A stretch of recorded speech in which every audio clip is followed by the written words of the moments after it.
Hey Brickmaniacs, welcome back to another Vault preview video. If you're wondering why we're doing this on the last week of the month, it's because there's been another slight adjustment to the Vault. So as we've been working into this whole new auction format, getting these models ready to go and getting them back from stores, working through that process, we've basically decided that it's a little bit easier on our team if we move the Vault drops to actually the final Thursday of the month rather than the first Thursday of the month. It could be final or fourth Thursday. Exactly. So basically what you're going to start seeing is these Vault drops are now going to be at the end of the month rather than the beginnings. We'll still do preview videos. We'll still put the word out. So if it takes a little while for you to adjust, that's totally fine. But just so you know, this is how the Vault is going to work out from here on out. Everything else is still the same as it was previously. So it's still an auction-based format. Things will still go live at 8 a.m. on Thursdays and wrap up at noon on Sundays. So there's no real changes from that aspect, but there is going to be a change obviously in the actual drop because they're not going to be at the start of the month. They're going to be at the end of the months. So another little adjustment there. Otherwise, like I said, everything else is going to operate just like it has for the past couple of vaults. And just like normal, I've got Dan joining me to take a look at some of the highlights of this collection. Again, this is not everything. We have, I think, I want to say there's like a dozen auction items that are rolling over from previous auctions that didn't have their reserve price met, and then I think we have 42 brand new items that are going to be hitting the Vault this month as well. So plenty of things to choose from. A couple of those items are already live on brickmania.com. Just hit that auction tab, auction products tab, and you'll be able to see all the new stuff as it starts to populate there. All the auctions, again, will go live on Thursdays, but if you want to sit down there today and kind of make your priority list, so to speak, or circle exactly what you're going to be going for, you've got the ability to do that a little bit ahead of time. So we've got a nice little collection here. I think that a lot of people will notice that the F-22 is sitting here. We've had a lot of people who, ever since this was kind of a retired kid, have been like, hey, is this going to come back? Well, no, it's going to come back potentially redesigned. Some are way down the line, but for now we've got these available as kind of your last chance to be able to get a hold of it. And this is a pretty dang awesome model. I like the stand. Obviously it captures that like crazy cool shape, massive wing surface area. It is a great model. It's a great model. It's a cool plane. So yeah, and this is one of the last available. So yep, it has lots of features. This is kind of like, you know, we just got those licenses. So we went to town making like everything we could from Lockheed Martin. You know, there's a lot of stickers and stuff on this, and there, you know, if you were lucky enough to grab one of those Brick Designers printed parts pack, you would be able to customize this quite easily. With those extra parts. But yeah, there's lots of cool features on this plane, and it is definitely a Brickmania classic, a modern classic, I guess. You know, anything after 2019, is it considered classic? Yeah, I suppose. But you are right in the sense that this is from that era of when we first nailed those licenses super down. Innovative. We're pushing the ball, pushing the needle forward, I guess. You know, we were first starting to get into 3D printed stuff, doing a lot of our own printing, doing our own stickers in-house. I mean, it was really, we were just reaching our stride on all the different customizations that we could do. Yeah. You know, we used to have to farm all this stuff out, and slowly but surely got all the equipment that we could do all this stuff in-house. And you know, this was like a real trial and error period for us, and this particular model turned out great. Yeah, I agree. I should mention too, you'll notice this cockpit is empty. It won't actually be empty when you bid on the item. So we've just kind of grabbed some of these off of the little shelves that we've got, everything, the Vault, if you will, and pulled them up here. But if you go to the actual auction page and look at the auction items, that's the stuff you'll be getting, because there's instructions included. In some case, there's boxes. Every figure that comes with the kit, we've been able to find and look and put them back together with. And so if you're wondering exactly what is included and what you're bidding in, go check those images out, because that will tell you exactly what's included in the package. Because like I said, these are just kind of ones that we've randomly grabbed. So some have their minifigures, some don't. They all will. Check out the images on the Vault, because they do have their figures. We just didn't grab them. We're talking models. It's all good. Yeah. So if it came with cool minifigures, it will. You know, you can look at the picture, study it closely, but I can guarantee that we're 99.9% accurate to the actual kits. Yeah, we do the best we can. They go through a process and whatnot to make sure that they've got, you know, as many parts as we're able to scrounge up if they are missing any. Otherwise, most of them are coming back from retail stores, and they've been, you know, displayed in those stores and they've just been sitting there on the shelves, and they get packaged up and shipped back here. A lot of time they're like under glass. Exactly. So, yeah. They don't get a whole lot of dust caked on them. So when you get a Vault model, you'll notice it's, you know, nine times out of 10 there's hardly any dust on it. Yeah, no, they've been good about it. It's rare that one will be sitting out in the open. So, and just like always, we've got some that didn't get exactly a ton of runs. I think about this. The Carl. Yeah, the Carl Garot here that we've got. I'm just going to. I think we just did one batch of 50. There's a lot of things that we had a lot of kits come out in the last couple of years, and it was just sort of like, yeah, we have too many kits to come out. We can't make restocks of everything. So you have a lot of ones and dones. The Carl, the Kugel Blitz is a good example of that. I believe we may have done two batches of the gun truck. Yeah, I love the printing on this. Cold Sweat. Yeah. This one also comes with a minifigure and obviously a whole ton of brick arms as well. Yeah, and there's some stuff that was surprising that we still had out there. The Fokker triplane. Yeah, and this is like a. Yeah, that's an old kit. I guess we redid one batch early last year, and then we retired it. And I'm surprised it took this long to get back to us. Same with this early war BF 109. Yep. We discontinued that quite a while ago. I was like, what, magically, hey, one's shown up. Right about the time that there's another one. So if you're looking to complete your BF 109 collection because you got in on the newer tropical one, you can go back in time a little bit and scoop that one up. So yeah, that's pretty darn cool. But I love seeing some of these models that like just didn't get a whole lot of repetition when it comes to restocks. Showing up and getting one last chance. And this is not. I mean, by all means, there's some cool stuff. There's some bigger models. If you're looking for ships, there's some Bismarck. ships. Got that going on. I think the Arizona is still available. So there's a lot of them that are pretty darn cool. And I just realized we're pretty aircraft heavy going on. Well, it's just they looked more impressive picking them up off the shelf. Yeah, we got both kinds of Cobras sitting here. That's pretty sweet. We didn't have to take them out of their bags. Yeah, right. Exactly.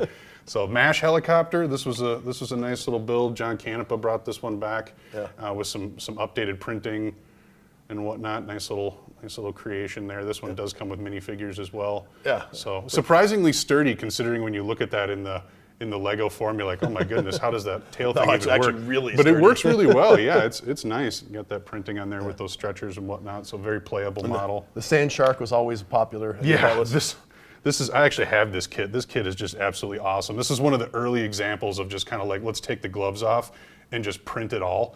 Yeah, the canopy. The canopy really pissed off the print team. that was one of the first times they did that. Struggling with this like 6-part print, but they did it. They did a great job, and now it's become standard for all of our Hueys. But this thing is sweet. Yeah, fully loaded with weapons, and of course you will get the 2 pilots that come with it. Yep, just like with the other Cobra there as well. Yeah, both of them featuring those awesome Vietnam era Cobra, your air cav, so to speak.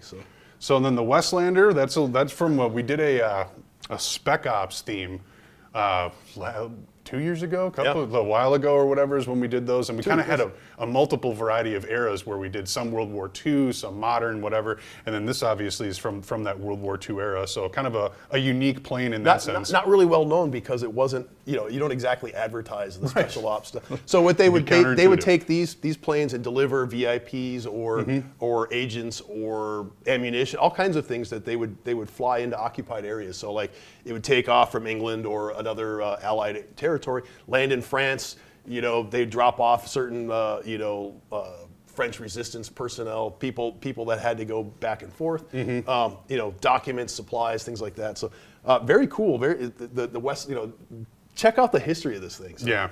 Even if you're not bidding on it, it's still a fascinating aircraft. Yeah, absolutely. And a unique looking plane, just the structure in general with those high wings and the big landing gear. Like high gull wing. It's exactly. So not very many aircraft like that, but it's also made it really suitable for landing on improvised runways. Sure. Like you're not going to get like the wings tangled up in vegetation if they're really high like that. So. No, that's a good point. Yeah, definitely suited to its purpose. Yeah. And then this one too. This is the Val. This one I think has had maybe 1 or even 2 already in previous vaults going way back when. So I'm thinking this might be the very last one. There's a possibility maybe there's another one out there, but I don't think so. Right. And as Dan has said previously, this was modeled after the one that pretty much kicked off the raid on Pearl Harbor. Yeah, that's the lead plane of that battle. So that the first bomb was dropped on the American forces with that particular plane, that tail number, everything. So. Definitely famous. A unique piece of history there, and I just absolutely adore that landing gear, that cross-element print, and then integrated with the brick as well. That's just sweet. It was a lot of fun. Then they got let's see if I can do this properly. Oh, does it have the trap? The bomb trapeze. I think it was hooked up a little wrong, but here we go. Yeah. If I put it here, then it's got the So when the bomb drops, it doesn't go through the propeller. Exactly. I think that's so A very important point on your dive bombing techniques. That would be rather, again, counterintuitive if you were to... It's a common feature on most World War II dive bombers, put that trapeze on there just to keep your propeller intact. Yeah. Because your bomb, you start slowing down, that bomb's not going to, there's nothing to slow that bomb down, and it's very heavy, very forceful. Yeah, cool. So there's lots more stuff. This is just a sampling. Check out the vault. Every time we do this, there's going to be something that's like appearing for the last time. So we're not bringing back these old sets. We're not in instructions mode right now. We're not putting out any of this stuff. So this is going to be your last chance. Sometimes forever to get any of these things. Yep. So don't count on us ever like re-releasing it or doing a new version because there's just too much. You never out know. there. Yeah, you never know. So that's definitely a good point to make as well, because it'll be interesting to see, especially once these bigger drops will eventually start to dwindle down, because we've, as you guys have noticed, have slowed our production schedule pretty significantly, and so that alludes to the fact that eventually there won't be as many of these around. So if you see stuff that you want to get your hands on, fill out those collections, jump up in there and get on it. And then remember, all of these vault items start at a listing that is approximately 3/4. We usually round to the closest 0 or 5 on the downward side, but it's about 3/4 of what the original MSRP was. Now, most of the really popular models that we've seen have still continued to go above that MSRP, because obviously it's the last copy. People want to fill out their collections. They'll do what they can to get it. But in some cases with these bigger drops, if there's something that's a little more unique, more niche, you will be able to pick them up potentially under that MSRP Some value. just sneak through. Exactly. For unexplained reasons, they go for a direct SRP. Maybe, yeah. I couldn't even tell you the reason. I think maybe it's just you've got 50 items, 20 of them are super like, ooh, a lot of people want them. Then there's all the other things that just, they just go unnoticed because they're overshadowed by something even more awesome. Yeah, so it's a possibility that you be able to do that. So keep checking back. Remember, auctions will start at Thursday at 8 a.m., but you can see the auction items before if you want to make your list. And then come Sunday at noon, that's when they will wrap up. And then we've got on Monday is when the customer service will send those emails out.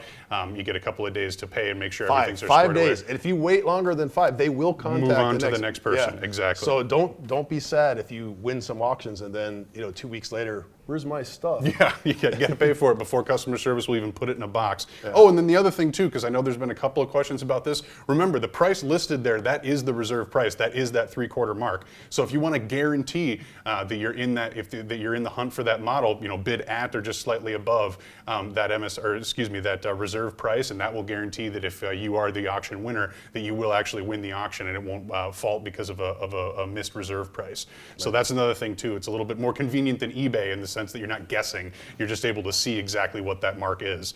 And so we've got that listed there for you as well. Right, and the reason we put that reserve price on is that we know that these things have value. We're not going to let them go for free. So. Well, and with this many kits, you don't want to have a couple slip through and suddenly realize that somebody got a $5 val or something. As great as that would be, that's not exactly how you operate a successful business. So we got to do what we got to do in that sense. So, but yeah, a nice collection. Like I said, we've got a couple of models returning, and then I believe it's 42 new entries in addition to the ones that are going back up and live. So those will be populating throughout the day. Go ahead and check that out on the auction products tab on brickmania.com. Otherwise, anything else? Yeah, this is going to be it. Like the fourth Thursday or the last Thursday. I don't know. We'll have to decide like an actual rule for when we're going to do it. So we are switching. Thanks for being patient. I know this is kind of like, hey, we're jumping early on this, but we have so many vault items coming back.